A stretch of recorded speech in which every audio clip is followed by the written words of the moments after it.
Hey guys, I know we're almost at Black Friday and Cyber Monday, and if you like me, you're doing research on different tabletop games to add to your collection. I'm going online looking at different things. So I just wanted to do some videos of some games that are in my collection and give you my thoughts. Maybe this is something you're thinking about buying, or you're having some questions about it.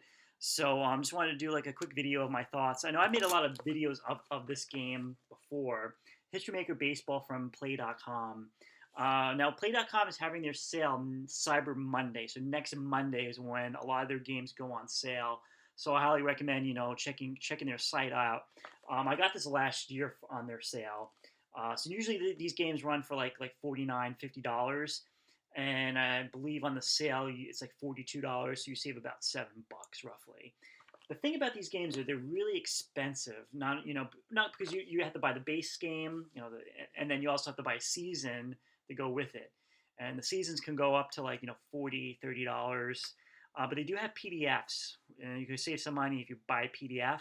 The only problem is you're responsible for printing it out, and that can cost even more if you bring it to like a Staples and get that printed out. Sometimes it's just easier just to just spend the money and have the cards delivered and do it that way. So this is the game. So a little bit. I started Stratomatic about almost over a year ago, and that was the game I played. But the thing with Stratomatic, which I had a problem with, is they didn't have the seasons I wanted. So I had to look at other games, and I really wanted to play the '86 Mets. And at the time, I didn't see any gaming company that had that season. So History Maker Baseball had '87, which was close enough. So I bought that season to go with this game. So basically, you're using like 3 dice, and this dice right here is like a decider die because there's certain things where there's like that would come in handy that you need to roll that die.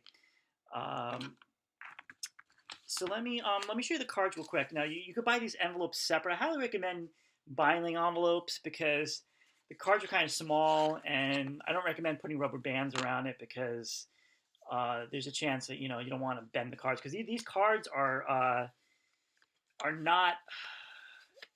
They're kind of like like small index. They're like index card. They're like index cards, I should say. They're not like kind of like payoff pitch cards, which are very like I think the best cards. Um, they're like they feel because you could rip these. You have to be careful. Uh, so the cards are small, and this is Keith Hernandez from the '87 Mets. If you notice the cards, they don't have any stats on it.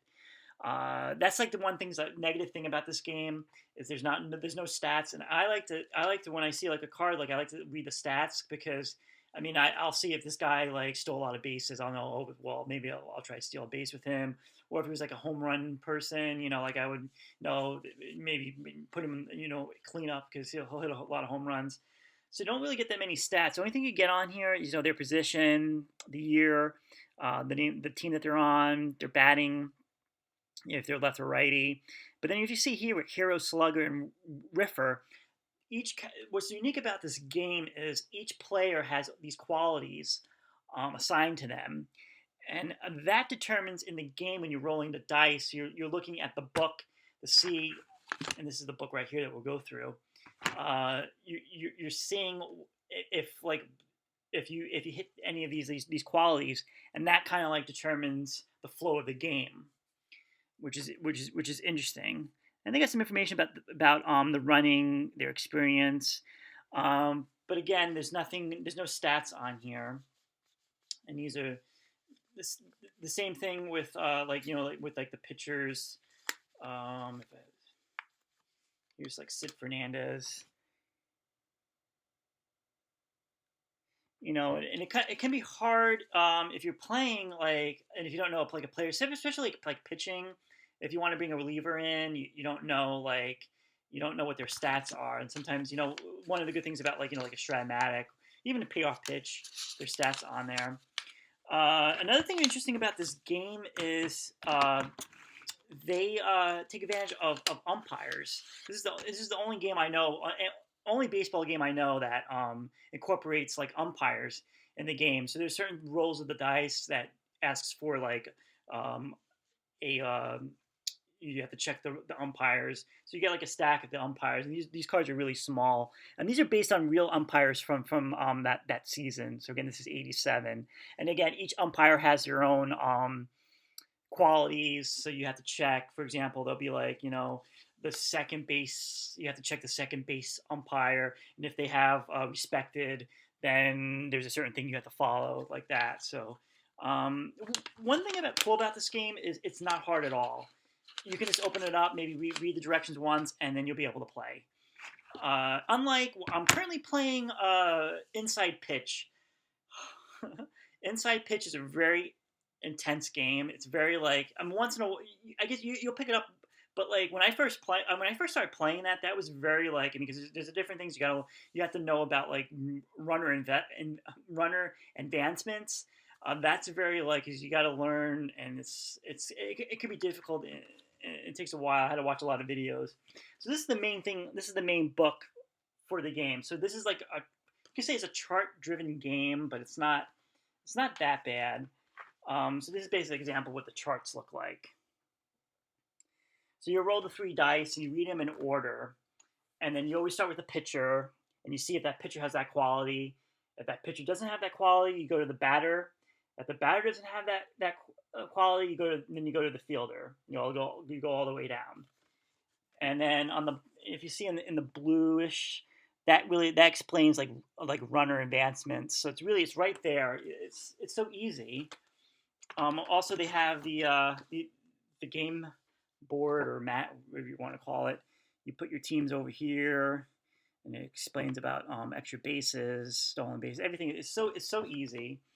And then this is where you put the umpires right there. And then if you want to track, there's markers in there, so you can actually track the base runners. I've gotten better in the last couple of months that I've been able to track it on the score sheet. Here's the rule book.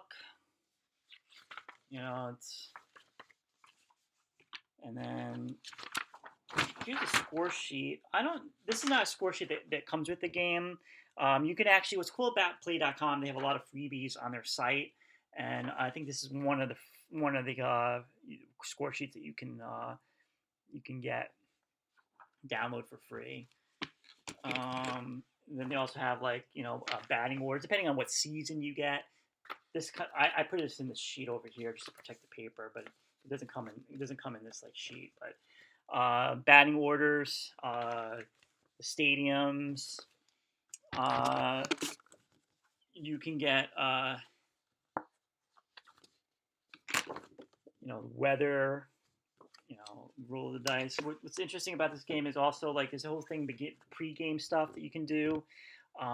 Like the mood of the game, you can pick the players that are like hot players or the cold players. Certainly, if you do this, certain players might have an advantage or a disadvantage. To be honest with you, I don't really. When I was playing this game, I would usually just skip this. But I mean, that's something that you can do to add, just to get like the mood of the game. Just something different compared to other games. This is actually the score sheets that come with the game that you can use. I like the other ones better because they have the diamond and it's easier. Also, you do get I don't know if this is how it's done this year, but you do get some free teams on here, so you don't even have to buy a season if you just wanted to test out the game. So you do get some I haven't even played these, I didn't even cut these up. You get the 1955 New York Yankees. You get the 75 Boston. You get some generic players. So it's a pretty good game. Now I was doing a replay of the '87 season. I currently have stopped that for now. I'll eventually go back. Is this a good game to do replays with?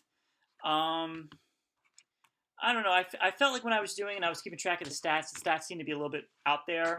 I feel like Keith Hernandez was hitting a lot of home runs, and that's not how he was in real life, I don't think. So I think, in my opinion, I think they have Play.com has a they have like a fictional set called Baseball America, and I think that that's a kind of cool thing for this game. It's basically all like fictional teams and fictional players, and then you can pretty much create your own like baseball universe with those players. So I think that would be the best option with this type of game.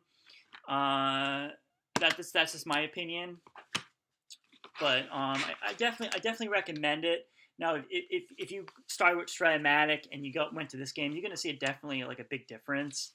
Again, it's a very easy game to play, very easy, and that is pretty much it. Thanks. Oh, and if you have any, if let me know what your favorite baseball game is, and yeah.